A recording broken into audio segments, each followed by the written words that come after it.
ഇതുവരെ നാം NSM series 5 mutual ഫണ്ടുകളുടെ വീഡിയോയിൽ മ്യൂച്വൽ ഫണ്ടുകൾ എന്താണ്, അവ എങ്ങനെ പ്രവർത്തിക്കുന്നു, വിവിധ തരത്തിലുള്ള മ്യൂച്വൽ ഫണ്ടുകൾ ഏവയാണ് എന്നതിനെക്കുറിച്ച് മനസ്സിലാക്കി. നാം സ്കീം ഇൻഫർമേഷൻ ഡോക്യുമെന്റുകൾ കുറിച്ച് പഠിച്ചു. നാം നികുതി സംബന്ധിച്ച കാര്യങ്ങൾ പഠിച്ചു. നാം മ്യൂച്വൽ ഫണ്ടിനെ മുഴുവൻ വായിച്ചു. പക്ഷേ ഏത് മ്യൂച്വൽ ഫണ്ട് സ്കീം ഏത് തരത്തിലുള്ള നിക്ഷേപകർക്ക് അനുയോജ്യമായിരിക്കും എന്നത് പറയുമ്പോൾ നാം സാധാരണയായി ഈ ചോദ്യം തമ്മിൽ ചോദിക്കാറാണ് ചെയ്യുന്നത്. ഇന്നത്തെ അധ്യായം നമ്പർ 12 ഇതേ വിഷയത്തെ അടിസ്ഥാനമാക്കിയുള്ളതാണ്. ഹായ് ഗൈസ്, ഞങ്ങളുടെ ചാനൽ ശാല ബൈ സെൻട്രിസിറ്റിയിലേക്ക് വീണ്ടും സ്വാഗതം. നിങ്ങളുടെ വെൽത്ത് പാർട്ണർ. എൻ്റെ പേര് അനുജാണ്. നിങ്ങൾ കാണുന്നത് NSM സീരീസ് 5 പാസ് ഫോർ ഷൂർ വീഡിയോകളാണ്. ഇതുവരെ നാം 11 അധ്യായങ്ങൾ ഉൾപ്പെടുത്തി കഴിഞ്ഞു. ഇത് 12ാം അധ്യായമാണ്. മ്യൂച്വൽ ഫണ്ട് സ്കീം തിരഞ്ഞെടുക്കൽ. ഇന്ന് നാം മനസ്സിലാക്കാൻ പോകുന്നത് നിക്ഷേപകരുടെ ആവശ്യങ്ങൾ, മുൻഗണനകൾ, റിസ്ക് പ്രൊഫൈൽ എന്നിവയുടെ അടിസ്ഥാനത്തിൽ സ്കീം തിരഞ്ഞെടുപ്പ്, മ്യൂച്വൽ ഫണ്ട് സ്കീമുകളിൽ റിസ്ക് ലെവൽ, മ്യൂച്വൽ ഫണ്ടുകളുടെ ഇൻവെസ്റ്റ്മെന്റ് സ്ട്രാറ്റജിയുടെ അടിസ്ഥാനത്തിൽ സ്കീം തിരഞ്ഞെടുപ്പ്, ഫണ്ടിന്റെ പ്രകടനം, ഫണ്ട് പോർട്ട്ഫോളിയോ, ഫണ്ടിന്റെ പ്രായം, ഫണ്ടിന്റെ വലിപ്പം, പോർട്ട്ഫോളിയോ ടേൺഓവർ, സ്കീം ചെലവുകൾ, വിവിധ എംസികൾ നൽകുന്ന അല്ലെങ്കിൽ ഒരു സ്കീം വിഭാഗത്തിനുള്ളിൽ ലഭ്യമായ മ്യൂച്വൽ ഫണ്ട് സ്കീമുകളുടെ തിരഞ്ഞെടുപ്പ് എന്നിവയാണ്. മ്യൂച്വൽ ഫണ്ട് സ്കീമുകളിൽ ഓപ്ഷനുകൾ തിരഞ്ഞെടുക്കുന്നതും മ്യൂച്വൽ ഫണ്ട് സ്കീമുകൾ തിരഞ്ഞെടുക്കുമ്പോൾ ചെയ്യേണ്ടതും ചെയ്യരുതാത്തതും എന്തൊക്കെയാണെന്ന് മനസ്സിലാക്കുന്നതുമാണ്. അപ്പോൾ തുടങ്ങാം. മ്യൂച്വൽ ഫണ്ട് സ്കീം എങ്ങനെ തിരഞ്ഞെടുക്കാം? ഏത് പ്രായത്തിലുള്ളവരായാലും ഏത് തരത്തിലുള്ള റിസ്ക് ആഗ്രഹമുള്ളവരായാലും ഒരു ഇൻവെസ്റ്റർ എങ്ങനെ തന്റെ ലക്ഷ്യങ്ങൾ നേടാനും നിക്ഷേപം നടത്താനും അനുയോജ്യമായ മ്യൂച്വൽ ഫണ്ട് സ്കീം തിരഞ്ഞെടുക്കാം. കൂടാതെ ഓരോ സ്കീമിലും എത്രത്തോളം റിസ്ക് ഉണ്ടെന്ന് എങ്ങനെ മനസ്സിലാക്കാം. ഈ അധ്യായത്തിൽ നമുക്ക് ഇതെല്ലാം മനസ്സിലാക്കാം. ആദ്യം വരുന്നത് സ്കീം തിരഞ്ഞെടുക്കുന്നത് ഇൻവെസ്റ്ററുടെ ആവശ്യങ്ങൾ, പ്രൊഫൈൽ, റിസ്ക് ആഗ്രഹം എന്നിവയുടെ അടിസ്ഥാനത്തിലാണ്. ഒരു ഇൻവെസ്റ്റർ മ്യൂച്വൽ ഫണ്ട് സ്കീം തിരഞ്ഞെടുക്കുന്നത് അവൻക്ക് യഥാർത്ഥത്തിൽ എന്താണ് വേണ്ടത് എന്നതിനെ ആശ്രയിച്ചാണ്. അവൻ തന്റെ മൂലധനം ദീർഘകാലം കൊണ്ട് വർദ്ധിപ്പിക്കണമെന്നാണോ ആഗ്രഹിക്കുന്നത്, അല്ലെങ്കിൽ മൂലധനം സംരക്ഷിച്ച് കുറച്ച് സ്ഥിരമായ വരുമാനം നേടണമെന്നാണോ, മൂലധനം സംരക്ഷിക്കണമെന്നാണോ? ഏത് രീതിയിലാണ് അവൻ നിക്ഷേപം നടത്താൻ ആഗ്രഹിക്കുന്നത്, യഥാർത്ഥത്തിൽ അവന്റെ ആവശ്യകത എന്താണ്? അതിനാൽ നിക്ഷേപം ഈ കാര്യത്തിൽ അടിസ്ഥാനപ്പെടുത്തിയാണ് നടക്കുന്നത്. അവന്റെ നിക്ഷേപ ലക്ഷ്യങ്ങൾ എന്തൊക്കെയാണോ, അവന്റെ സാമ്പത്തിക ലക്ഷ്യങ്ങൾ എന്തൊക്കെയാണോ, ഒരു നിക്ഷേപകൻ അതെല്ലാം നേടാനാണ് മ്യൂച്വൽ ഫണ്ടിൽ നിക്ഷേപം നടത്തുന്നത്. അതിനാൽ അവന്റെ സ്കീം തിരഞ്ഞെടുപ്പ്, അവന്റെ മ്യൂച്വൽ ഫണ്ട് സ്കീം തിരഞ്ഞെടുപ്പ് അവന്റെ പ്രൊഫൈലിനും നിക്ഷേപ ലക്ഷ്യങ്ങൾക്കും ലാഭം നേടാനുള്ള കഴിവിനും റിസ്ക് ഏറ്റെടുക്കാനുള്ള കഴിവിനുമാണ് അടിസ്ഥാനമാക്കുന്നത്. രണ്ടാമത്തത് നിക്ഷേപകന്റെ റിസ്ക് പ്രൊഫൈൽ അടിസ്ഥാനമാക്കി മ്യൂച്വൽ ഫണ്ട് സ്കീമുകൾ തിരഞ്ഞെടുക്കുന്നതാണ്. നോക്കൂ, ഓരോ മ്യൂച്വൽ ഫണ്ട് നിക്ഷേപകനും റിസ്ക് വ്യത്യസ്തമാണ്. 25 മുതൽ 30 വയസ്സുള്ള ഒരു നിക്ഷേപകന്റെ റിസ്ക് എടുക്കാനുള്ള കഴിവും തയ്യാറാകലും വേറെയായിരിക്കും. അതുപോലെ 35, 40, 45 വയസ്സുള്ള നിക്ഷേപകന്റെ വേറെയായിരിക്കും. അതുപോലെ തന്നെ 60 വയസ്സോ 65 വയസ്സോ ഉള്ള ഒരു നിക്ഷേപകന്റെ റിസ്ക് എടുക്കാനുള്ള കഴിയും തയ്യാറാകലും എല്ലാം വ്യത്യസ്തമായിരിക്കും. അതിനാൽ ഈ 3 തരത്തിലുള്ള നിക്ഷേപകരുടെ സ്കീം തിരഞ്ഞെടുപ്പുകൾ എല്ലാം പൂർണ്ണമായും വ്യത്യസ്തമായിരിക്കും. പൊതുവെ പറയപ്പെടുന്നത്, വിശ്വസിക്കപ്പെടുന്നതും ഇതാണ്: നിങ്ങളുടെ ജീവിതത്തിന്റെ പ്രാരംഭഘട്ടങ്ങളിൽ, ഉദാഹരണത്തിന് 5, 30, 35 വയസ്സുള്ള ഒരു നിക്ഷേപകൻ ആയാൽ അവന് ഉയർന്ന റിസ്ക് എടുക്കാനുള്ള കഴിവുണ്ടാകും. അതിനാൽ കൂടുതൽ റിട്ടേൺ ലഭിക്കാനുള്ള സാധ്യതയും കൂടിയ റിസ്ക്കും ഉള്ള മ്യൂച്വൽ ഫണ്ട് സ്കീമുകളിൽ അവൻ നിക്ഷേപിക്കാം. ഉദാഹരണത്തിന് അവൻ മിഡ് ആൻഡ് സ്മോൾ ക്യാപ് ഫണ്ടുകളിൽ കൂടുതൽ എക്സ്പോഷർ വയ്ക്കാനും മുഴുവൻ പോർട്ട്ഫോളിയോ നിർമ്മിക്കാനും കഴിയും. വയസ്സ് കൂടുമ്പോൾ ആൾക്കാർക്ക് ഓവറോൾ എക്വിറ്റിയിലേക്കുള്ള എക്സ്പോഷറും ആ ആസ്തി വിഭാഗത്തിലേക്കുള്ള നിക്ഷേപവും കുറയാൻ തുടങ്ങും. ഫിനാൻസിൽ ഒരു നിയമം ഉണ്ട്: 100 - ഏജ് എക്വിറ്റിയിലായിരിക്കാം. അതിനാൽ ഒരു നിക്ഷേപകന്റെ പ്രായം 30 വയസ്സാണെങ്കിൽ 100-ൽ നിന്ന് 30 കുറച്ചാൽ, അതായത് 70% എക്വിറ്റിയിലായിരിക്കണം എന്നാണ് പറയുന്നത്. ഒരു 50 വയസ്സുള്ള നിക്ഷേപകന്റെ കാര്യത്തിൽ 50% എക്വിറ്റിയിലായിരിക്കണം, ബാക്കി 50% ഡെറ്റിലായിരിക്കണം. അതുപോലെ 70 വയസ്സുള്ള നിക്ഷേപകന്റെ കാര്യത്തിൽ 30% എക്വിറ്റിയിലായിരിക്കണം, 70% ഡെറ്റിലായിരിക്കണം. പക്ഷേ ഇതെല്ലാം ഒരു തമ്പ് റൂൾ മാത്രമാണ്. ഇത് നിക്ഷേപകനനുസരിച്ചാണ് വ്യത്യാസപ്പെടുന്നത്. 3000 വയസ്സുള്ള ഒരു നിക്ഷേപകനാണ്. അവൻക്ക് റിസ്ക് എടുക്കാൻ താൽപ്പര്യമില്ല, റിസ്ക് എടുക്കാനുള്ള മനസ്സില്ല. അവൻ തന്റെ മുഴുവൻ പോർട്ട്ഫോളിയോയും ഫിക്സ്ഡ് ഇൻകമിലേക്കായി മാറ്റിയേക്കാം. 60 വയസ്സ് പ്രായമുള്ള, 65 വയസ്സ് പ്രായമുള്ള, 70 വയസ്സ് പ്രായമുള്ള നിക്ഷേപകരും വിപണിയിലുണ്ട്. ഇതുവരെ അവർ തങ്ങളുടെ മുഴുവൻ പോർട്ട്ഫോളിയോയും ഇക്വിറ്റിയിലാണ് നിക്ഷേപിച്ചിരിക്കുന്നത്. അവരുടെ പോർട്ട്ഫോളിയോ വളരെ ഇക്വിറ്റി അധിഷ്ഠിതമാണ്. അവരുടെ പോർട്ട്ഫോളിയോയിൽ ഇക്വിറ്റി കൂടുതലാണ്. ഇങ്ങനെയുള്ള നിക്ഷേപകരുമുണ്ട്. നമുക്ക് മനസ്സിലാക്കേണ്ടത്, ഓരോ നിക്ഷേപകരുടെയും റിസ്ക് പ്രൊഫൈൽ വ്യത്യസ്തമാണ്, പ്രായം വ്യത്യസ്തമാണ്. അതിനനുസരിച്ച് അവർക്കായി നമുക്ക് സ്കീം തിരഞ്ഞെടുക്കേണ്ടതുണ്ട്. ഞാൻ മുമ്പ് പറഞ്ഞതുപോലെ മ്യൂച്വൽ ഫണ്ടുകളിൽ large cap, mid cap, small cap എന്നിങ്ങനെ വിവിധ തരത്തിലുള്ള മ്യൂച്വൽ ഫണ്ട് സ്കീമുകൾ ഉണ്ട്. അതിനാൽ ജീവിതത്തിന്റെ ആദ്യഘട്ടത്തിൽ നാം കൂടുതൽ സ്മോൾ ക്യാപ്, മിഡ് ക്യാപ് ഫണ്ടുകളിൽ നിക്ഷേപിക്കാം. അതുപോലെ തന്നെ 60-70 വയസ്സുള്ള ഒരു ഇൻവെസ്റ്റർ ആണെങ്കിൽ അവർക്ക് നാം പ്യൂർ ലാർജ് ക്യാപ് ഫണ്ടുകളും നൽകാം. പക്ഷേ അവരുടെ 30 മുതൽ 40% വരെ ഇക്വിറ്റി ഉണ്ടെങ്കിൽ അതിൽ പ്രധാനമായും ലാർജ് ക്യാപ് ഫണ്ടുകളായിരിക്കും. ആസ്തി വിഹിതം. ഒരു മ്യൂച്വൽ ഫണ്ട് സ്കീം തിരഞ്ഞെടുക്കാൻ ആസറ്റ് അലൊക്കേഷനും വളരെ പ്രധാനമാണ്. നമുക്ക് നോക്കാം ആസറ്റ് അലൊക്കേഷൻ എന്നത് എന്താണ്. നിങ്ങളുടെ മൊത്തം നിക്ഷേപം വിവിധ ആസറ്റ് ക്ലാസുകളിലായി വിഭജിക്കുന്നതാണ് ആസറ്റ് അലൊക്കേഷൻ. അർത്ഥം, നിങ്ങൾക്ക് 100 രൂപ നിക്ഷേപിക്കാൻ ഉദ്ദേശിച്ചാൽ അതിൽ എത്ര ശതമാനം ഇക്വിറ്റിയിലാകും നിക്ഷേപിക്കുക, എത്ര ശതമാനം ഡെറ്റിലാകും നിക്ഷേപിക്കുക, എത്ര ശതമാനം ഗോൾഡിലാകും നിക്ഷേപിക്കുക, എത്ര ശതമാനം റിയൽ എസ്റ്റേറ്റിലാകും നിക്ഷേപിക്കുക എന്നതാണ്. ഇവയൊക്കെയാണ് ആസറ്റ് ക്ലാസുകൾ: ഇക്വിറ്റി, ഡെറ്റ്, കൊമോഡിറ്റി, കറൻസി, പിന്നെ നിങ്ങളുടെ റിയൽ എസ്റ്റേറ്റ്. ഇവയെല്ലാം ആസറ്റ് ക്ലാസുകളായി കണക്കാക്കപ്പെടുന്നു. നാം നമ്മുടെ പോർട്ട്ഫോളിയോ നിർമ്മിക്കുമ്പോൾ അല്ലെങ്കിൽ നിക്ഷേപങ്ങൾ ചെയ്യുമ്പോൾ ഒരുപാട് പ്രാവശ്യം പറയുന്ന ഒരു കാര്യമാണ്, നിങ്ങളുടെ എല്ലാ മുട്ടകളും ഒരേ കൂടിൽ വെക്കരുത്. നിങ്ങൾ കേട്ടിട്ടുണ്ടാവും, നാം ഒരൊറ്റ ആസറ്റ് ക്ലാസ്സിലൊന്നിൽ നമ്മുടെ മുഴുവൻ പണവും നിക്ഷേപിക്കാറില്ല. നാം പണം വ്യത്യസ്ത ആസറ്റ് ക്ലാസുകളിലായി വിനിയോഗിക്കുന്നു.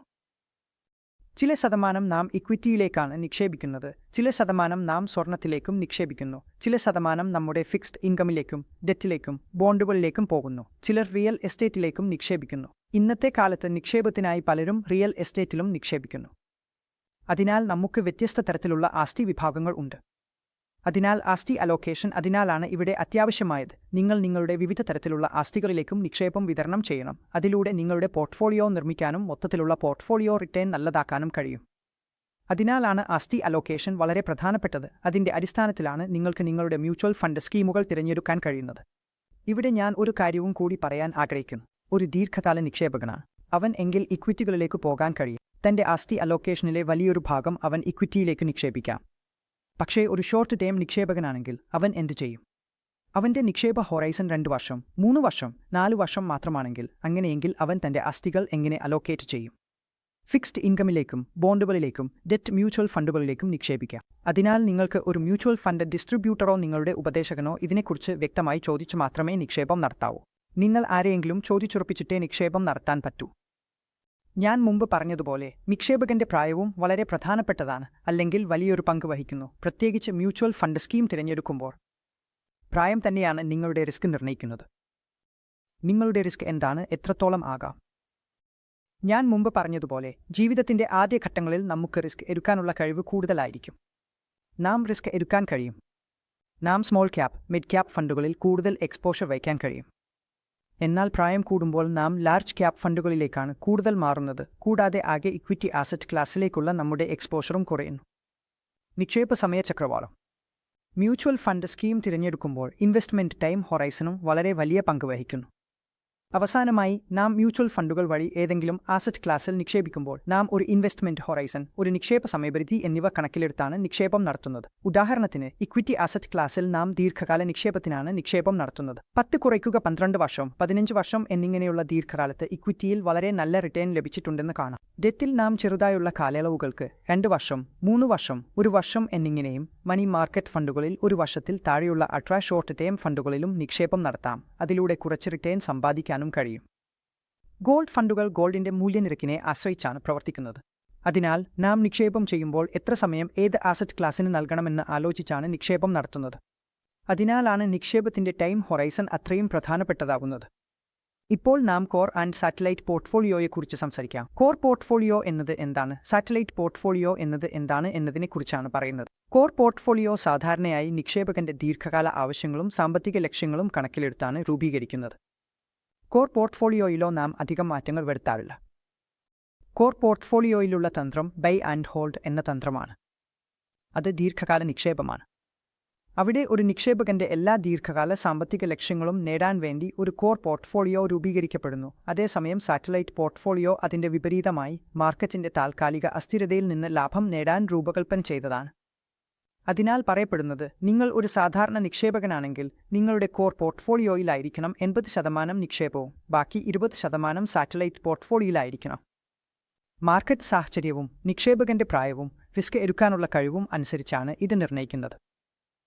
എന്നാൽ ഇത് ഓരോ നിക്ഷേപകനും വ്യത്യസ്തമായിരിക്കും. അതിനാൽ ഇത് നിർബന്ധമായില്ല.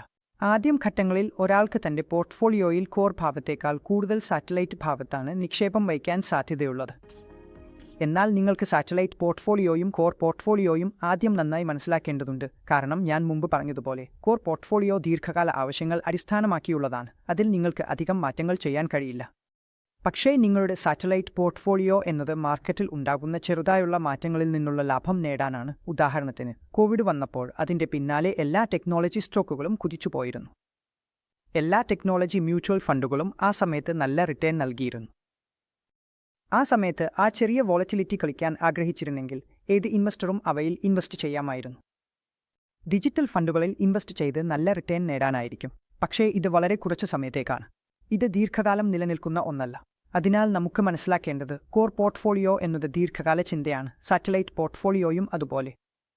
നാം ഷോർട്ട് ടേം വോളറ്റിലിറ്റിയുടെയും മാർക്കറ്റിന്റെ ചലനത്തിന്റെയും പ്രയോജനം എടുക്കാൻ അവയിൽ ഇൻവെസ്റ്റ് ചെയ്യാം. ഇപ്പോൾ നാം മ്യൂച്വൽ ഫണ്ട് സ്കീമുകളിലെ റിസ്ക് ലെവലുകൾ കുറിച്ച് സംസാരിക്കാം. ഏത് മ്യൂച്വൽ ഫണ്ട് സ്കീമിലാണ് എത്ര റിസ്ക് ഉള്ളത്? നാം മ്യൂച്വൽ ഫണ്ടിന്റെ അധ്യായത്തിൽ വ്യത്യസ്ത തരത്തിലുള്ള മ്യൂച്വൽ ഫണ്ടുകൾ പഠിച്ചപ്പോൾ റിസ്ക് എന്ന അധ്യായത്തിലും നാം ഇതിനെക്കുറിച്ച് വളരെ ഭാഗികമായി പഠിച്ചിരുന്നു. ഇന്നും നാം ഇതിനെക്കുറിച്ച് ഒരു സംക്ഷിപ്ത ചർച്ച നടത്തും. ഏതാണ് ഏറ്റവും കുറഞ്ഞ റിസ്ക്കുള്ള മ്യൂച്വൽ ഫണ്ട് സ്കീം, ഏതാണ് ഏറ്റവും കൂടുതൽ റിസ്ക്കുള്ള മ്യൂച്വൽ ഫണ്ട് സ്കീം എന്നതിനെക്കുറിച്ച്.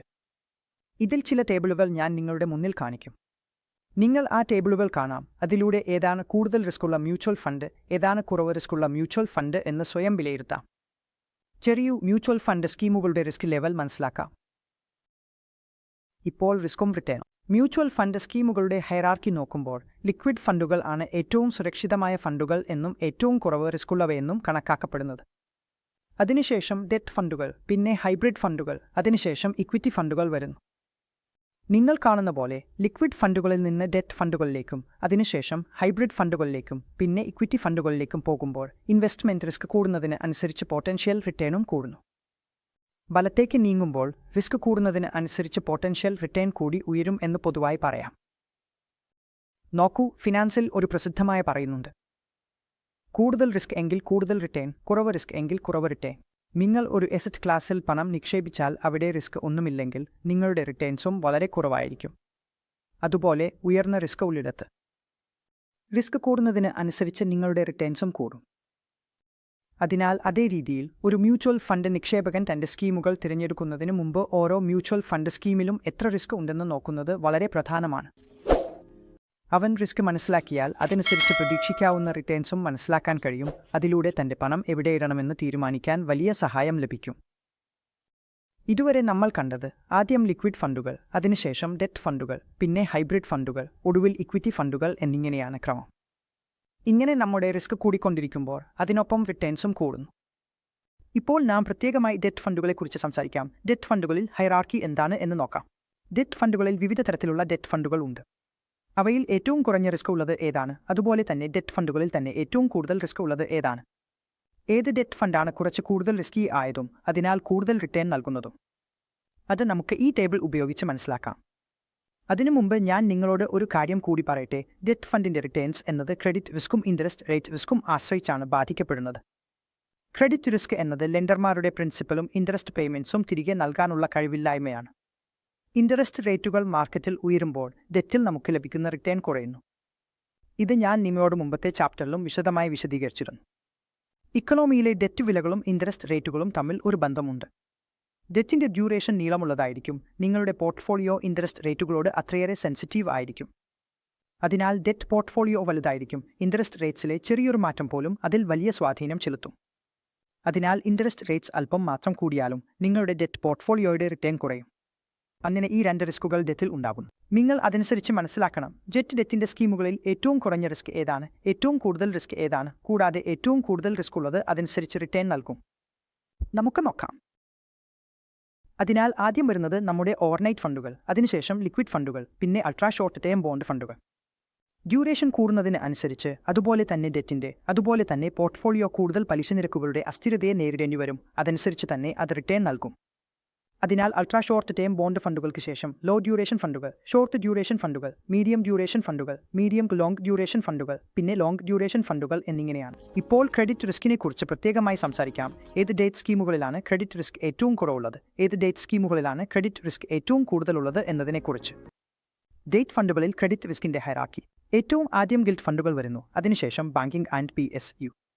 ഫണ്ടുകൾ, പിന്നെ കോർപ്പറേറ്റ് ബോണ്ട് ഫണ്ടുകൾ, അതിനുശേഷം ക്രെഡിറ്റ് റിസ്ക് ഫണ്ടുകൾ. ഏറ്റവും കുറഞ്ഞ റിസ്ക് ഗിൽഡ് ഫണ്ടിലാണ്, അതായത് ഇന്ത്യ സർക്കാരിന്റെ ഫണ്ടുകളിൽ.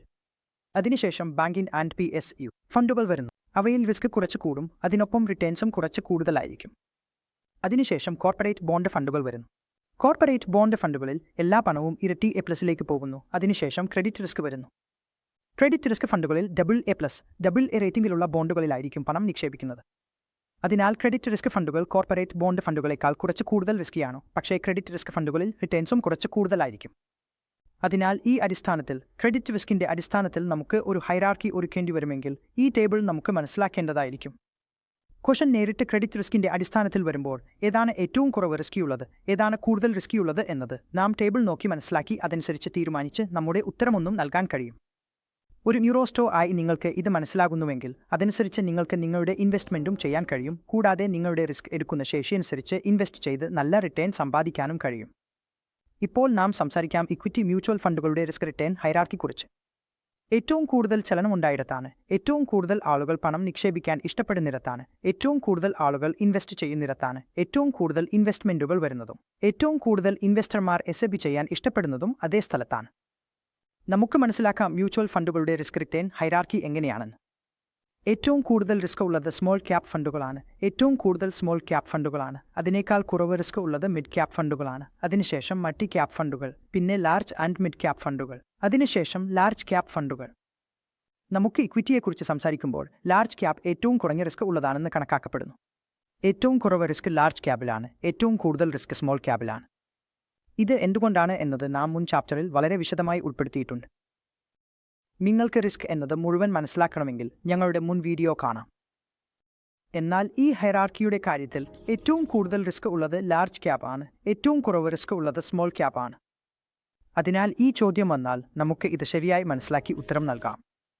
ഇപ്പോൾ നാം ഡൈവേഴ്സിഫൈഡ് മുതൽ കോൺസെൻട്രേറ്റഡ് ഫണ്ടുകളിലേക്കുള്ള റിസ്ക് റിട്ടേൺ ഹൈറാർക്കിയെക്കുറിച്ച് സംസാരിക്കാം.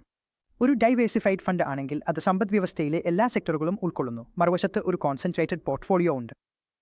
ഉദാഹരണത്തിന് സെക്ടർ ഫണ്ടുകൾ, തീമാറ്റിക് ഫണ്ടുകൾ, ഒരു തീം അടിസ്ഥാനമാക്കിയുള്ള ഫണ്ടുകൾ, ഒരു സെക്ടറിലേക്ക് മാത്രം നിക്ഷേപിക്കുന്ന ഫണ്ടുകൾ, ഉദാഹരണത്തിന് ബാങ്കിംഗ് സെക്ടറിലേക്ക് മാത്രം പണം പോകുന്ന ഫണ്ടുകൾ എന്നിവയാണെങ്കിൽ ഇവയിൽ ഏതാണ് കൂടുതൽ റിസ്കിയുള്ളത്, ഏതാണ് കുറവ് റിസ്കിയുള്ളത് എന്നത് ഈ ടേബിൾ ഉപയോഗിച്ച് നമുക്ക് മനസ്സിലാക്കാം. കാണൂ, ഏറ്റവും കുറവ് റിസ്ക് ഉള്ളത് ഡൈവേഴ്സിഫൈഡ് ഫണ്ടുകളാണ്. അതിനുശേഷം ഫോക്കസ്ഡ് ഫണ്ടുകളിൽ റിസ്ക് കൂടുന്നു, കാരണം ഡൈവേഴ്സിഫൈഡ് ഫണ്ടുകളിൽ നിങ്ങളുടെ പണം കൂടുതൽ ഡൈവേഴ്സിഫൈ ചെയ്യപ്പെടുന്നു, അവിടെ നിക്ഷേപത്തിനുള്ള സാധ്യതകൾ കൂടുതലാണ്. ഫോക്കസ്ഡ് ഫണ്ടിൽ ഫോക്കസ്ഡ് 30, ഫോക്കസ്ഡ് 40, ഫോക്കസ്ഡ് 50 എന്നിങ്ങനെയുള്ള ഫണ്ടുകൾ ഉണ്ടാകുമ്പോൾ ആ 50 ഷെയറുകളിലേക്കാണ് മുഴുവൻ ശ്രദ്ധയും കേന്ദ്രീകരിക്കുന്നത്. അതിനാൽ കൺസെൻട്രേഷൻ റേഷ്യോ ആ ഷെയറുകളിലാണ് കൂടുതലുള്ളത്, അതിനാൽ അവിടെ റിസ്ക് കുറച്ച് കൂടും. അതിനുശേഷം തീമാറ്റിക് ഫണ്ടുകൾ, അതായത് ഒരു തീം അടിസ്ഥാനമാക്കിയുള്ള ഫണ്ടുകൾ, അവയിൽ റിസ്ക് കുറച്ച് കൂടി കുറയുന്നു. യൂണിവേഴ്സ് ഫണ്ടുകൾ, സ്റ്റോക്കുകളുടെ റിസ്ക് അവിടെ കുറച്ചുകൂടി ഉയരുന്നു. സെക്ടർ സ്പെസിഫിക് ഫണ്ടുകൾ, അതായത് ഒരു സെക്ടറിലേക്ക് മാത്രം പണം പോകുന്ന ഫണ്ടുകൾ, ഉദാഹരണത്തിന് ബാങ്ക് സെക്ടറിലേക്ക് പണം പോകുന്നു എങ്കിൽ ബാങ്ക് നിഫ്റ്റിയിൽ 10 കുറയ്ക്കുക 12 സ്റ്റോക്കുകൾ മാത്രമേയുള്ളൂ, അതിൽ തന്നെ കൂടുതലും പണം നിക്ഷേപിക്കപ്പെടുന്നു. അതിനാൽ ഇവിടെ റിസ്ക് കൂടുതൽ ഉയരുന്നു. അതിനാൽ ഏറ്റവും കുറഞ്ഞ റിസ്ക് നോക്കുമ്പോൾ അത് ഡൈവേഴ്സിഫൈഡ് ഫണ്ടുകളിലാണ്. അതിനുശേഷം ഫോക്കസ്ഡ് ഫണ്ടുകളിൽ റിസ്ക് കുറച്ച് കൂടി ഉയരുന്നു, പിന്നെ തീമാറ്റിക് ഫണ്ടുകളിൽ അതിലും കൂടുതൽ, പിന്നെ സെക്ടോറൽ ഫണ്ടുകളുടെ വാരിയിലാണ് ഏറ്റവും കൂടുതൽ റിസ്ക്. ഇപ്പോൾ നാം ഹൈബ്രിഡ് ഫണ്ടുകളുടെ റിസ്ക് റിട്ടേൺ ഹൈറാർക്കിയെക്കുറിച്ച് സംസാരിക്കാം. സെബി പുറത്തിറക്കിയ മ്യൂച്വൽ ഫണ്ടുകളുടെ ക്യാരക്ടറൈസേഷൻ സർക്കുലർ പ്രകാരം ഹൈബ്രിഡ് സ്കീമുകളിൽ സെബി ചില സ്കീമുകളെ ഉൾപ്പെടുത്തിയിട്ടുണ്ട്. അവ ഏതൊക്കെയാണ് എന്ന് നാം നോക്കാം. കൂടാതെ ഏതാണ് കുറഞ്ഞ റിസ്ക് ഉള്ളത്, ഏതാണ് കൂടുതൽ റിസ്ക് ഉള്ളത് എന്നും നോക്കാം. സെബി പുറത്തിറക്കിയ മ്യൂച്വൽ ഫണ്ടുകളുടെ ക്യാരക്ടറൈസേഷൻ സർക്കുലർ പ്രകാരം ആർബിട്രാജ്, ഇക്വിറ്റി സേവിംഗ് സ്കീമുകൾ, conservative hybrid, dynamic asset allocation, multi asset allocation, balanced hybrid fund, aggressive hybrid fund എന്നിവയാണ് ഉൾപ്പെടുത്തിയിരിക്കുന്നത്. ഇവയെല്ലാം ഒരേ ടേബിളിൽ കാണിക്കും. അത് അനുസരിച്ച് നാം ഇവരുടെ റിസ്ക് കൂടി മനസ്സിലാക്കാം. ആദ്യം ആർബിട്രാജ് ഫണ്ടിനെ നോക്കാം. അതിനാൽ ആദ്യം ആർബിട്രാജ് ഫണ്ടുകൾ വരുന്നു. ഇവയ്ക്ക് വളരെ കുറവ് റിസ്ക്കാണ്. അതിനുശേഷം ഇക്വിറ്റി സേവിംഗ്സ് ഫണ്ടുകൾ, പിന്നെ കൺസർവേറ്റീവ് ഹൈബ്രിഡ്, അതിനുശേഷം ഡൈനാമിക് ആസറ്റ് അലോക്കേഷൻ ഫണ്ടുകൾ, പിന്നെ മൾട്ടി ആസറ്റ് അലോക്കേഷൻ ഫണ്ട്, പിന്നെ ബാലൻസ്ഡ് ഫണ്ടുകൾ, ഒടുവിൽ അഗ്രഡോ. ഹൈബ്രിഡ് ഫണ്ടുകളിൽ അഗ്രസീവ് ഹൈബ്രിഡ് ഫണ്ടിൽ പോർട്ട്ഫോളിയോയിൽ ഏറ്റവും കൂടുതൽ ഇക്വിറ്റിയിലാണ് നിക്ഷേപം. അതിനാൽ അതാണ് ഏറ്റവും കൂടുതൽ റിസ്ക് ഉള്ളത്. ഈ പട്ടിക പ്രകാരം ഇത് വ്യക്തമാക്കുന്നു. 2015 ശേഷം സെബി എന്താണ് ചെയ്തത്? ഒരു റിസ്കോമീറ്റർ ഉണ്ടാക്കി. ഏത് മ്യൂച്വൽ ഫണ്ടുകളിലോ ഏത് മ്യൂച്വൽ ഫണ്ട് സ്കീമിലോ എത്ര റിസ്ക് ഉണ്ടെന്ന് നമുക്ക് ഒരു റിസ്കോമീറ്റർ വഴി മനസ്സിലാക്കാൻ കഴിയും. ഏതെങ്കിലും മ്യൂച്വൽ ഫണ്ട് സ്കീം ആണെങ്കിൽ അതിനെ ഒരു റിസ്കോമീറ്ററിന്റെ കീഴിൽ ഉൾപ്പെടുത്താം. ഇത് നിർബന്ധമാണ്. മ്യൂച്വൽ ഫണ്ടുകൾക്ക് സെബി ഇത് നിർബന്ധമാക്കി. നിങ്ങൾ ഏതെങ്കിലും മ്യൂച്വൽ ഫണ്ട് സ്കീം ലോഞ്ച് ചെയ്താൽ ആ സ്കീമിനെ റിസ്ക് ലേബലായ റിസ്കോമീറ്ററിൽ ഉൾപ്പെടുത്താം. അതിൻ്റേതായ റിസ്ക് വ്യക്തമാക്കും. അതുവഴി നിക്ഷേപകൻ അതുമാത്രം നോക്കി തന്നെ അതിൽ എത്ര റിസ്ക് ഉണ്ടെന്ന് മനസ്സിലാക്കാൻ കഴിയണം. അതാണ് റിസ്കോമീറ്റർ എന്നത്. എങ്ങനെയാണ് അത് കാണപ്പെടുന്നത്? എല്ലാ തരത്തിലുള്ള റിസ്കുകളും അതിൽ വരുമോ? അതിലുണ്ടാകുന്ന റിസ്ക് പാരാമീറ്ററുകൾ ഏവയാണ്? നമുക്ക് അത് മനസ്സിലാക്കാം. റിസ്കോമീറ്റർ എന്താണെന്ന് നോക്കാം. നോക്കൂ, റിസ്കോമീറ്റർ ഇതുപോലെയാണ് കാണപ്പെടുന്നത്. മോഡറേറ്റ് റിസ്ക് ഉള്ള സ്കീമുകൾക്ക് താഴെ കാണുന്ന റിസ്കോമീറ്റർ ഉപയോഗിച്ച് അതിൻ്റെ മോഡറേറ്റ് റിസ്ക് കാണിക്കും. ഇങ്ങനെ റിസ്കോമീറ്ററിൽ അത് പ്രതിഫലിക്കും. അത് സ്കീമിൻ്റെ മുകളിൽ ഘടിപ്പിച്ചിരിക്കും. അതിൽ ഏവരാണ് വരുന്നത്? പ്രിൻസിപ്പൽ മോഡറേറ്റ് റിസ്കിൽ ആണ്. സാധാരണയായി പ്രിൻസിപ്പൽ മോഡറേറ്റ് റിസ്ക് നമ്മുടെ ഹൈബ്രിഡ് സ്കീമുകളിൽ വരും. അതിനനുസരിച്ച് ഇത് ഈ രീതിയിൽ ഘടിപ്പിച്ചിരിക്കും. റിസ്കോമീറ്ററിൽ 6 തലത്തിലുള്ള റിസ്ക് നിലനിൽക്കും. ആദ്യമായി നോ റിസ്ക് ഉണ്ടാകും. പിന്നെ ലോഡ് മോഡറേറ്റ് റിസ്ക് വരും. അതിനുശേഷം moderate risk, moderately high risk, ഒടുവിൽ വെരി ഹൈ റിസ്ക്. അതിനാൽ ഡെറ്റിൽ ഉള്ള മ്യൂച്വൽ ഫണ്ടുകൾ ലിക്വിഡ് മ്യൂച്വൽ ഫണ്ടിൽ നിന്ന് ആരംഭിച്ച് സ്മോൾ ക്യാപ്പ് വരെ എല്ലാം ഇതിൽ ഉൾപ്പെടും. അതിനനുസരിച്ച് സ്കീമുകൾ ഇവിടെ ഉൾപ്പെടുത്തുകയും നിങ്ങളുടെ പ്രിൻസിപ്പൽ എത്ര റിസ്കിലാണ് എന്നത് വ്യക്തമാക്കുകയും ചെയ്യും. വെരി ഹൈ റിസ്ക് എന്നത് നിങ്ങളുടെ റിസ്കോമീറ്റർ കാണിച്ചാൽ അതിൻ്റെ അർത്ഥം നിങ്ങളുടെ പ്രിൻസിപ്പൽ വളരെ ഉയർന്ന റിസ്കിലാണ് എന്നതാണ്. ഇത് സാധാരണയായി സ്മോൾ ക്യാപ്പ് ഫണ്ടുകളുടെ കാര്യത്തിലാണ് സംഭവിക്കുന്നത്. അതിൽ നിന്ന് നിങ്ങൾക്ക് മനസ്സിലാകും നിങ്ങളുടെ മൂലധനം നഷ്ടപ്പെടാനുള്ള സാധ്യതകൾ വളരെ കൂടുതലാണെന്ന്. എന്നാൽ അത് കൂടുതൽ സുരക്ഷിതമായ ഫണ്ടുകളിലേക്ക് മാറുമ്പോൾ നിങ്ങളുടെ മൂലധനം നഷ്ടപ്പെടാനുള്ള സാധ്യത അത്ര കുറയുകയും ചെയ്യും. അതിനനുസരിച്ച് നിങ്ങളുടെ പ്രിൻസിപ്പൽ കുറവായ റിസ്കിലായിരിക്കും. അതായത് നിങ്ങളുടെ പ്രിൻസിപ്പൽ ലോ റിസ്കിലായിരിക്കും. അതിനാൽ ഒരു രീതിയിൽ നിങ്ങൾക്ക് നോക്കി മനസ്സിലാക്കാൻ കഴിയും ഇത് എത്രത്തോളം വോളറ്റൈൽ ആണോ എത്രത്തോളം റിസ്കി ആണോ എന്ന്. അതനുസരിച്ച് നിങ്ങൾക്ക് നിങ്ങളുടെ പ്രതീക്ഷിക്കുന്ന റിട്ടേൺസ് മനസ്സിലാക്കാനും പിന്നെ ആ സ്കീമിൽ നിക്ഷേപം നടത്താനും കഴിയും. ഇപ്പോൾ നാം സംസാരിക്കാം മ്യൂച്വൽ ഫണ്ട് സ്കീമിൻ്റെ ഇൻവെസ്റ്റ്മെൻറ്റ് സ്ട്രാറ്റജിയെ അടിസ്ഥാനമാക്കി സ്കീം തിരഞ്ഞെടുക്കുന്നതിനെക്കുറിച്ച്. ഒരു സ്കീം തിരഞ്ഞെടുക്കുന്നത് അതിൻ്റെ മ്യൂച്വൽ ഫണ്ട് ഇൻവെസ്റ്റ്മെൻറ്റ് സ്ട്രാറ്റജിയെ നോക്കി. അതായത് ആ പ്രത്യേക മ്യൂച്വൽ ഫണ്ട് സ്കീമിൻ്റെ ഇൻവെസ്റ്റ്മെൻറ്റ് സ്ട്രാറ്റജി എന്താണ്, നിക്ഷേപം എവിടെയാണ് നടക്കുന്നത്, ഏത് ആസറ്റ് ക്ലാസ്സിലാണെന്ന് നോക്കിയാണ്. ഉദാഹരണത്തിന് ഒരു പ്രത്യേക ഇൻവെസ്റ്റ്മെൻറ്റ് സ്കീം ഡിജിറ്റൽ ഇന്ത്യ അല്ലെങ്കിൽ ഡിജിറ്റൽ ഇന്ത്യ തീം ആണെങ്കിൽ, അതോ നമ്മുടെ ഐഡി സ്കീമുകളിലാണെങ്കിൽ അവിടെയാണ് നിക്ഷേപം ചെയ്യുന്നത്.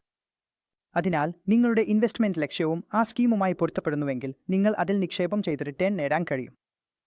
ഉദാഹരണത്തിന് ഒരു ബാങ്കിംഗ് തീം ആണെങ്കിൽ അവിടെയും നിക്ഷേപം ചെയ്യാം. ഒരു ഡൈവേഴ്സിഫൈഡ് പോർട്ട്ഫോളിയോ തീം ആണെങ്കിൽ അവിടെയുള്ള ഇൻവെസ്റ്റ്മെൻറ്റ് സ്ട്രാറ്റജി അനുസരിച്ച് നിങ്ങളുടെ പണം ഡൈവേഴ്സിഫൈഡ് ഇക്വിറ്റികളിലായിരിക്കും. അതായത് സമ്പദ്വ്യവസ്ഥയിലെ വിവിധ മേഖലകളിലായി നിക്ഷേപം ചെയ്യും. അതിനനുസരിച്ച് നിങ്ങൾക്ക് നിങ്ങളുടെ നിക്ഷേപം അവിടെയും നടത്താൻ കഴിയും. ആക്റ്റീവ് ഫണ്ടുകളും പാസീവ് ഫണ്ടുകളും തമ്മിലുള്ള വ്യത്യാസം. ഒരു മ്യൂച്വൽ ഫണ്ട് നിക്ഷേപകന് ഫണ്ട് മാനേജറുടെ സ്റ്റോക്ക് തിരഞ്ഞെടുപ്പിൻ്റെ റിസ്ക് എടുക്കാൻ താൽപ്പര്യമില്ലെങ്കിൽ അവൻ പാസീവ് ഫണ്ടുകൾ തിരഞ്ഞെടുക്കും. പാസീവ് ഫണ്ടുകളിൽ വെറും ഒരു ഇൻഡെക്സ് മാത്രമാണ് അനുകരിക്കുന്നത്. ഫണ്ട് മാനേജർ തന്റെ ഇഷ്ടാനുസരണം സ്റ്റോക്ക് തിരഞ്ഞെടുപ്പ് നടത്തില്ല. ഇൻഡെക്സിൽ എന്താണ് നടക്കുന്നത് അതുപോലെ തന്നെ ഇൻഡെക്സ് പോർട്ട്ഫോളിയോയിൽ ഉണ്ടായിരിക്കുന്ന ഓരോ പ്രത്യേക സ്റ്റോക്കിന്റെ അനുപാതത്തിൽ തന്നെയാണ് തന്റെ ഫണ്ടിലും മ്യൂച്വൽ ഫണ്ട് സ്കീമിലും പോർട്ട്ഫോളിയോ നിർമ്മിക്കുന്നത്. അതിനനുസരിച്ചാണ് റിട്ടേൺസും നൽകുന്നത്. അതിനാൽ ഒരു മ്യൂച്വൽ ഫണ്ട് നിക്ഷേപകൻ പാസീവായി മാത്രമേ നിക്ഷേപിക്കാൻ ആഗ്രഹിക്കുന്നുള്ളൂ എങ്കിൽ അവൻ പാസീവ് ഫണ്ടുകളിൽ നിക്ഷേപിക്കാം. അതേസമയം മാർക്കറ്റിനേക്കാൾ കൂടുതൽ റിട്ടേൺ പ്രതീക്ഷിക്കുന്ന ഒരു മ്യൂച്വൽ ഫണ്ട് സ്കീമിൽ ഏറ്റവും കൂടുതൽ റിട്ടേൺ ലഭിക്കും എന്ന് വിശ്വസിക്കുന്ന നിക്ഷേപകൻ ആക്റ്റീവ് മാനേജ്ഡ് ഫണ്ടുകളിൽ നിക്ഷേപിക്കാം. കാരണം ആക്റ്റീവ് ആയി മാനേജ് ചെയ്യുന്ന ഫണ്ടുകളിൽ ഫണ്ട് മാനേജർ തന്റെ കഴിവുകളും ശക്തമായ സ്റ്റോക്ക് തിരഞ്ഞെടുക്കാനുള്ള കഴിവുകളും ഗവേഷണവും ഉപയോഗിച്ച് മാർക്കറ്റിനേക്കാൾ കൂടുതൽ റിട്ടേൺ നേടിക്കൊടുക്കുമെന്ന് വിശ്വസിക്കപ്പെടുന്നു. അങ്ങനെ ഒരു നിക്ഷേപകൻ വിശ്വസിക്കാനും പ്രതീക്ഷിക്കാനും കഴിയും.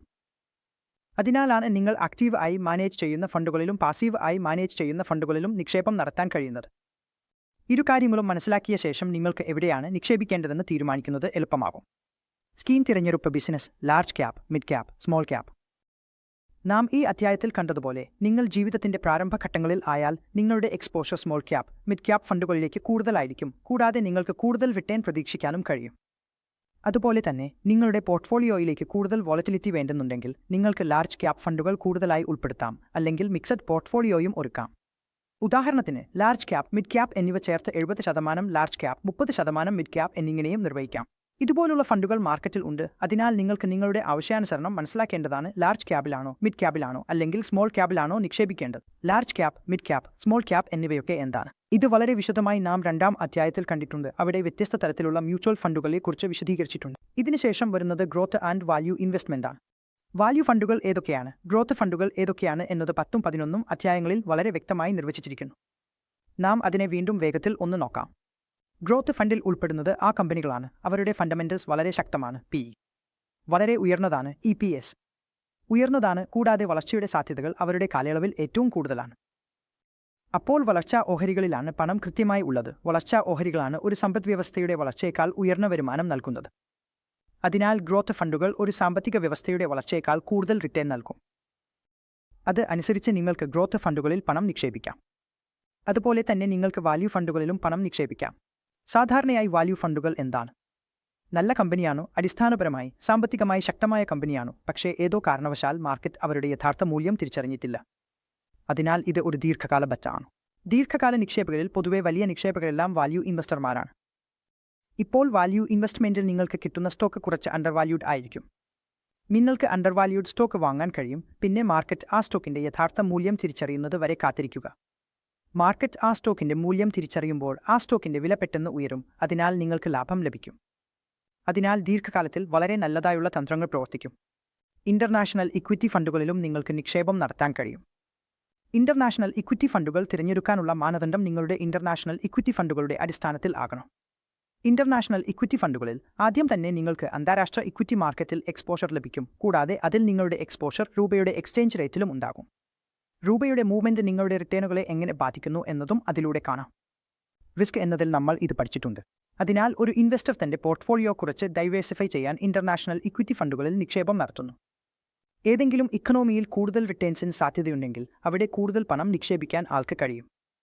തന്റെ റിസ്ക് കുറയ്ക്കാൻ ഇന്റർനാഷണൽ ഇക്വിറ്റികളിലേക്ക് പോയി കുറച്ച് ഡൈവേഴ്സിഫിക്കേഷൻ ചെയ്യാൻ കഴിയും. കൂടാതെ നമ്മൾ കണ്ടതുപോലെ ഇത് സാറ്റലൈറ്റ് പോർട്ട്ഫോളിയോയുടെ ഭാഗമായും വരാം. അതിനാൽ ഇതിൽ കുറച്ച് കൂടുതൽ റിസ്ക് ഉണ്ടാകും. പക്ഷേ അതനുസരിച്ച് നിങ്ങൾക്ക് നിങ്ങളുടെ പോർട്ട്ഫോളിയോ നിർമ്മിക്കാൻ കഴിയും. നിങ്ങൾ ഇന്റർനാഷണൽ ഇക്വിറ്റികളിൽ ഇൻവെസ്റ്റ് ചെയ്യാൻ ആഗ്രഹിക്കുന്നുവെങ്കിൽ സ്കീം തിരഞ്ഞെടുക്കുന്നതിന് മുമ്പ് ഈ കാര്യങ്ങൾ ശ്രദ്ധിക്കാം. ഇപ്പോൾ നാം സംസാരിക്കാം AMC നൽകുന്ന മ്യൂച്വൽ ഫണ്ട് സ്കീമുകളുടെ തിരഞ്ഞെടുപ്പിനെക്കുറിച്ച്. AMC നൽകുന്ന സ്കീമുകളിൽ നിന്ന് നാം എങ്ങനെ തിരഞ്ഞെടുക്കാം എന്നതിനെക്കുറിച്ചാണ് ഇനി പറയുന്നത്. എന്താണ് നമുക്ക് തിരഞ്ഞെടുക്കേണ്ട മ്യൂച്വൽ ഫണ്ട് സ്കീം? ആദ്യം വരുന്നത് ഓപ്ഷൻ മാച്ചിംഗ്. മ്യൂച്വൽ ഫണ്ടുകളുടെ പ്രകടനം നിക്ഷേപ ലക്ഷ്യത്തോടൊപ്പം താരതമ്യം ചെയ്യുന്നതാണ്. ആദ്യം വരുന്നത് ഫണ്ടിന്റെ പോർട്ട്ഫോളിയോ നിക്ഷേപ ലക്ഷ്യത്തോടൊപ്പം പൊരുത്തപ്പെടുന്നുണ്ടോ എന്നതാണ്. അതായത് ആ പ്രത്യേക മ്യൂച്വൽ ഫണ്ട് സ്കീമിന്റെ നിക്ഷേപ ലക്ഷ്യം എന്താണെന്ന് നോക്കണം. പോർട്ട്ഫോളിയോ അതേ രീതിയിൽ നിർമ്മിച്ചിട്ടുണ്ടോ എന്നതും പരിശോധിക്കാം. മിക്ക AMCകളും അവരുടെ പോർട്ട്ഫോളിയോ മാസത്തിൽ ഒരിക്കൽ നിക്ഷേപകരോടും ഡിസ്ട്രിബ്യൂട്ടർമാരോടും പങ്കുവയ്ക്കാറുണ്ട്. അതിലൂടെ നിക്ഷേപകരും ഡിസ്ട്രിബ്യൂട്ടർമാരും പോർട്ട്ഫോളിയോ പരിശോധിച്ച് വിലയിരുത്താൻ കഴിയും. അവരുടെ പോർട്ട്ഫോളിയോ നിക്ഷേപ ലക്ഷ്യത്തോടൊപ്പം പൊരുത്തപ്പെടുന്നുണ്ടോ എന്നത് അവർ കണ്ടെത്താൻ കഴിയും. അതിനാൽ സ്കീം തിരഞ്ഞെടുക്കുന്നതിനുള്ള ഇതും ഒരു മാനദണ്ഡമായിരിക്കാം. വിവിധ AMCകൾ നൽകുന്ന ഫണ്ടുകളുടെ അടിസ്ഥാനത്തിൽ മ്യൂച്വൽ ഫണ്ട് സ്കീമുകൾ തിരഞ്ഞെടുക്കുമ്പോൾ ഫണ്ട് മാനേജർമാർ ഭൂരിഭാഗം ദീർഘകാല മ്യൂച്വൽ ഫണ്ട് നിക്ഷേപകരും ഒരു ഫണ്ട് മാനേജറെ കൂടി നോക്കാറുണ്ട്. ഏത് ഫണ്ട് മാനേജർ എത്രത്തോളം മികച്ച രീതിയിൽ ഒരു സ്കീം നടത്തിപ്പിച്ചിരിക്കുന്നു എന്ന്. ദീർഘകാല ഡാറ്റ എന്താണ്? ദീർഘകാലം മുതൽ ദീർഘകാലത്തേക്കുള്ള കാലയളവിൽ മ്യൂച്വൽ ഫണ്ടുകൾ റിട്ടേൺസുകൾ സൃഷ്ടിച്ചിട്ടുണ്ട്, മാർക്കറ്റിനെ തോൽപ്പിച്ചിട്ടുണ്ട്, അതും സ്ഥിരതയോടെ. അതിനാൽ ഫണ്ട് മാനേജറെയും സാധാരണയായി നോക്കാറുണ്ട് സ്കീമുകൾ തിരഞ്ഞെടുക്കുമ്പോൾ. ഫണ്ടുകളുടെ പ്രകടനം വീണ്ടും വളരെ വലിയൊരു കാര്യം. മിക്ക നിക്ഷേപകരും ഫണ്ടുകളുടെ പ്രകടനം മാത്രം നോക്കി സ്കീം തിരഞ്ഞെടുക്കുന്നു. ഇത് ഒരിക്കലും ശുപാർശ ചെയ്യാവുന്ന കാര്യമല്ല. എങ്കിലും ഇത് വീണ്ടും മ്യൂച്വൽ ഫണ്ട് സ്കീമുകൾ തിരഞ്ഞെടുക്കുമ്പോൾ വളരെ പ്രധാനപ്പെട്ട ഒരു പങ്ക് വഹിക്കുന്നു. നിങ്ങൾക്ക് മ്യൂച്വൽ ഫണ്ട് സ്കീമുകളുടെ പ്രകടനം കാണാൻ കഴിയും. മ്യൂച്വൽ ഫണ്ട് സ്കീമുകളുടെ പ്രകടനം എങ്ങനെ കാണിക്കണം എന്നതിനെക്കുറിച്ച് സെബി നിർദ്ദേശങ്ങൾ നൽകിയിട്ടുണ്ട്. അത് അടിസ്ഥാനമാക്കി നിങ്ങൾക്ക് ഫണ്ട് തിരഞ്ഞെടുക്കാം. ഫണ്ടുകളുടെ പോർട്ട്ഫോളിയോ ഏതെങ്കിലും മ്യൂച്വൽ ഫണ്ട് സ്കീം തിരഞ്ഞെടുക്കുന്നതിന് മുമ്പ് വിലയിരുത്തണം. ഫണ്ടിന്റെ പോർട്ട്ഫോളിയോ എങ്ങനെയാണ്? ഡൈവേഴ്സിഫൈഡ് ആണോ? സാമ്പത്തിക വ്യവസ്ഥയിലെ വിവിധ മേഖലകളിലേക്കാണ് പണം പോയിരിക്കുന്നത്, അല്ലെങ്കിൽ പോയിട്ടില്ലേ എന്നത് പരിശോധിക്കണം. ഡൈവേഴ്സിഫൈഡ് മ്യൂച്വൽ ഫണ്ടാണെങ്കിൽ എത്രത്തോളം ഡൈവേഴ്സിഫൈഡ് ചെയ്തിട്ടുണ്ട്? അതിൽ എന്താണ് റിസ്ക്? അതിനാൽ ഈ എല്ലാ കാര്യങ്ങളും ഒരു നിക്ഷേപകൻ ഫണ്ട് പോർട്ട്ഫോളിയോയെ സംബന്ധിച്ചിടത്തോളം പരിശോധിക്കാം. ഡെത്ത് ഫണ്ടുകളുടെ കാര്യത്തിൽ ശരാശരി maturity, modified duration, yield to maturity തുടങ്ങിയ എല്ലാ കാര്യങ്ങളും, ഡ്യൂറേഷൻ എന്നിവയും നോക്കി നിക്ഷേപം എങ്ങനെ നടത്തണം എന്നത് അവൻ തീരുമാനിക്കാം. ഫണ്ട് എച്ച് ദീർഘകാലം പ്രവർത്തിച്ച ഫണ്ടുകൾക്ക് അവരുടെ ചരിത്രം കൂടി നാം പരിശോധിക്കാം. അവയുടെ പ്രകടനം നാം വിലയിരുത്താം. ഫണ്ട് മാനേജറുടെ പ്രകടനവും നാം വിലയിരുത്താം. ഇങ്ങനെ ഒരു രീതിയിലും മ്യൂച്വൽ ഫണ്ട് സ്കീം തിരഞ്ഞെടുക്കാനുള്ള ഒരു മാനദണ്ഡം രൂപപ്പെടുന്നു. നിസ്സാരമായ പ്രകടനം കാണിക്കുന്ന ഒരു പോർട്ട്ഫോളിയോ മാനേജർ കൈകാര്യം ചെയ്യുന്ന പുതിയ ഫണ്ടുകൾ തീർച്ചയായും ഒഴിവാക്കാവുന്നതാണ്. പോർട്ട്ഫോളിയോ ടേൺഓവർ അല്ലെങ്കിൽ പോർട്ട്ഫോളിയോ ടേൺഓവർ അനുപാതം. സെക്യൂരിറ്റികൾ വാങ്ങാനും വിൽക്കാനും നമുക്ക് ബ്രോക്കറേജ് നൽകേണ്ടതുണ്ട്. വാങ്ങലും വിൽപ്പനയും എത്രയധികം ഉണ്ടാകുന്നു അത്രയും ആ സ്കീമിന്റെ ചെലവ് അനുപാതവും കൂടും. അതിനാൽ സാധാരണയായി പറയപ്പെടുന്നത് ഒരു സ്കീമിന്റെ പോർട്ട്ഫോളിയോ ടേൺഓവർ അനുപാതം കൂടുതലാകരുത് എന്നാണ്. അല്ലെങ്കിൽ നിങ്ങൾ രണ്ട് സ്കീമുകൾ നോക്കുമ്പോൾ ഒരിടത്തുള്ള സ്കീമിന്റെ പോർട്ട്ഫോളിയോ ടേൺഓവർ അനുപാതം കൂടുതലാണെങ്കിൽ ആ സ്കീം ഒഴിവാക്കണം. കുറവുള്ളതാണെങ്കിൽ അതാണ് വാങ്ങേണ്ടത്. എന്നാൽ വീണ്ടും നാം വ്യത്യസ്ത ഘടകങ്ങളും വ്യത്യസ്ത മാനദണ്ഡങ്ങളും അടിസ്ഥാനമാക്കി സ്കീമിനെ വിലയിരുത്തും. എന്നാൽ പോർട്ട്ഫോളിയോ ടേൺഓവർ അനുപാതം മാത്രം പരിഗണിക്കുമ്പോൾ പോർട്ട്ഫോളിയോ ടേൺഓവർ അനുപാതം കൂടുതലായാൽ അത്രയേറെ മോശമാണെന്ന് പറയാം. അപ്പോൾ ഗൈസ്, ഇതായിരുന്നു NSM series 5 mutual fund distribution പരീക്ഷയുടെ 12ാം അധ്യായത്തിൽ നിന്നുള്ള മുഴുവൻ ഉള്ളടക്കവും. കൂടാതെ ഇത് മ്യൂച്വൽ ഫണ്ട്സിന്റെയും 5Aയുടെയും അവസാന അധ്യായവുമാണ്. അപ്പോൾ ഇന്ന് നമ്മുടെ എല്ലാ അധ്യായങ്ങളും മ്യൂച്വൽ ഫണ്ട്സും 5ഉം പൂർത്തിയായി. ഈ വീഡിയോകൾ കാണുന്നതിലൂടെ തന്നെ നിങ്ങൾക്ക് നിങ്ങളുടെ മ്യൂച്വൽ ഫണ്ട് പരീക്ഷ ക്ലിയർ ചെയ്യാൻ കഴിയും. ബാക്കി വീഡിയോകൾ കാണാൻ നിങ്ങൾക്ക് ഞങ്ങളുടെ പ്ലേലിസ്റ്റിലേക്ക് പോകാം. പൂർണ്ണ NSMയുടെ ബാക്കി വീഡിയോകളും നിങ്ങൾക്ക് കാണാം. കൂടാതെ ഞാൻ ഇന്ന് പറഞ്ഞ പ്രധാന കോൺസെപ്റ്റുകളും ചില പോയിന്റുകളും നിങ്ങൾക്ക് മറ്റ് വ്യത്യസ്ത അധ്യായങ്ങളിൽ പോയി കാണാം എന്ന് പറഞ്ഞത് അവ നിങ്ങൾ തീർച്ചയായും കാണുക. നിങ്ങളുടെ അധ്യായം നിങ്ങൾക്ക് വളരെ വ്യക്തമായി മനസ്സിലാകും. താങ്ക്സ് എ ലോട്ട് ഗൈസ് ഈ വീഡിയോ മുഴുവൻ കണ്ടതിന്. ഞങ്ങൾ പ്രതീക്ഷിക്കുന്നു നമ്മുടെ ഈ വീഡിയോകൾ വളരെ നല്ലതും നിങ്ങൾക്ക് വളരെ ഉപകാരപ്രദവുമാണ്. ഇനി നമ്മുടെ അടുത്ത വിഷയം പോർട്ട്ഫോളിയോ മാനേജ്മെന്റ് സർവീസസ് ആയിരിക്കും. അതിൻ്റെ വീഡിയോകളും ഞങ്ങൾ ഉടൻ അപ്ലോഡ് ചെയ്യാനാണ് പോകുന്നത്. പക്ഷേ നിങ്ങൾക്ക് സീരീസ് 5Aയുടെ പരീക്ഷ എഴുതണമെങ്കിൽ ദയവായി ഈ വീഡിയോകൾ കാണൂ. ഞാൻ ഉറപ്പായി പറയാം, നിങ്ങൾ ഈ വീഡിയോകൾ മാത്രം കണ്ടാൽ തന്നെ പരീക്ഷ പാസാക്കാനും നിങ്ങളുടെ മ്യൂച്വൽ ഫണ്ട് ഡിസ്ട്രിബ്യൂഷൻ ബിസിനസ് ആരംഭിക്കാനും കഴിയും. ഇപ്പോൾ നമുക്ക് ഓപ്ഷൻ നമ്പർ 12ലെ ചില ചോദ്യങ്ങൾ നോക്കാം. ചോദ്യം നമ്പർ 1. താഴെ പറയുന്ന സ്കീം വിഭാഗങ്ങളിൽ ഏതാണ് ക്രെഡിറ്റ് റിസ്കിന്റെ കാര്യത്തിൽ ഏറ്റവും കുറഞ്ഞ റിസ്ക് ഉള്ളത്? ഏറ്റവും കുറഞ്ഞ ക്രെഡിറ്റ് റിസ്ക് ഉള്ളത് ഏതിനാണ്? ക്രെഡിറ്റ് റിസ്ക് ഫണ്ടിലോ, കോർപ്പറേറ്റ് ബോണ്ട് ഫണ്ടിലോ, ഡൈനാമിക് ബോണ്ട് ഫണ്ടിലോ അല്ലെങ്കിൽ ഡെത്ത് ഫണ്ടിലോ? അതിനാൽ ഏറ്റവും കുറഞ്ഞ റിസ്ക്. ക്രെഡിറ്റ് റിസ്കിന്റെ നിർവചനം ഞാൻ നിങ്ങൾക്ക് പറഞ്ഞിട്ടുണ്ട്. ക്രെഡിറ്റ് റിസ്ക് എന്നത് ബോറോവേഴ്സിന്റെ പലിശയും പ്രിൻസിപ്പലും തിരികെ നൽകാൻ കഴിയാത്ത അവസ്ഥയാണ്. അതിനാൽ ബോറോവർ ഏതെങ്കിലും പേയ്മെന്റിൽ ഡിഫോൾട്ട് ചെയ്യുമ്പോൾ ക്രെഡിറ്റ് റിസ്ക് ഉണ്ടാവുന്നു. ഇതിൽ നിന്ന് നാം ഓപ്ഷനുകൾ നോക്കുമ്പോൾ നമ്മുടെ കയ്യിൽ ഗിൽറ്റ് ഫണ്ടുകൾ ഉണ്ട്. ഗിൽറ്റ് എന്നത് ഇന്ത്യയുടെ ഗവൺമെന്റിനെയാണ് സൂചിപ്പിക്കുന്നത്. പണം പോകുന്നത് ഇന്ത്യയുടെ ഗവൺമെന്റിലേക്കാണ്. ഇത് അർത്ഥമാക്കുന്നത് സർക്കാർ തന്റെ കടബാധ്യതകളിൽ ഡിഫോൾട്ട് ചെയ്യില്ല എന്ന വിശ്വാസമാണ്. അതിനാൽ ഇതിന്റെ ഉത്തരം ഡി ആണ്. ഗിൽറ്റ് ഫണ്ടുകൾ. ചോദ്യം നമ്പർ 2. ഒരു നിക്ഷേപകന് ഒരു മ്യൂച്വൽ ഫണ്ട് സ്കീമിൽ ഉൾപ്പെട്ടിരിക്കുന്ന റിസ്കിന്റെ നിലയെ പെട്ടെന്ന് മനസ്സിലാക്കാൻ എന്താണ് ചെയ്യേണ്ടത്? സെബി നിർദ്ദേശിച്ചിരിക്കുന്ന ലളിതമായ ഒരു ഫ്രെയിംവർക്ക് ഏതാണ്? റിസ്കോമീറ്റർ, റിസ്ക് ഫാക്ടറുകൾ, ഫാക്ട് ഷീറ്റ് അല്ലെങ്കിൽ ഇൻവെസ്റ്റേഴ്സ് റിസ്ക് പ്രൊഫൈൽ?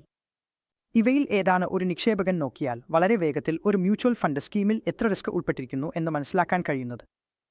സെബി നിർദ്ദേശിച്ചിരിക്കുന്നത് ഏതാണ് എന്നാൽ അതാണ് ഉത്തരം, റിസ്കോമീറ്റർ. ഇപ്പോൾ നാം മൂന്നാമത്തെ ചോദ്യത്തെക്കുറിച്ച് സംസാരിക്കാം.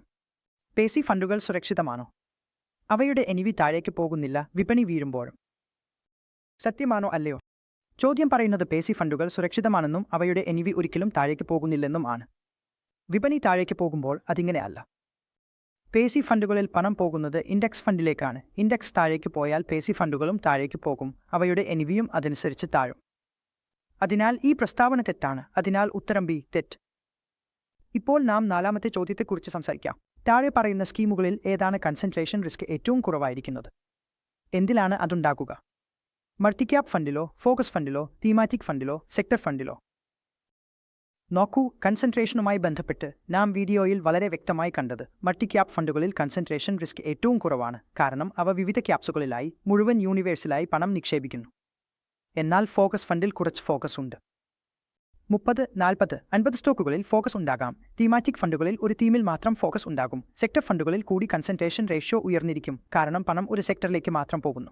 അതിനാൽ ഉത്തരം ഒരു മൾട്ടിക്യാപ് ഫണ്ടാണ്. നാലാമത്തേത് ഒരു മൾട്ടിക്യാപ് ഫണ്ടാണ്.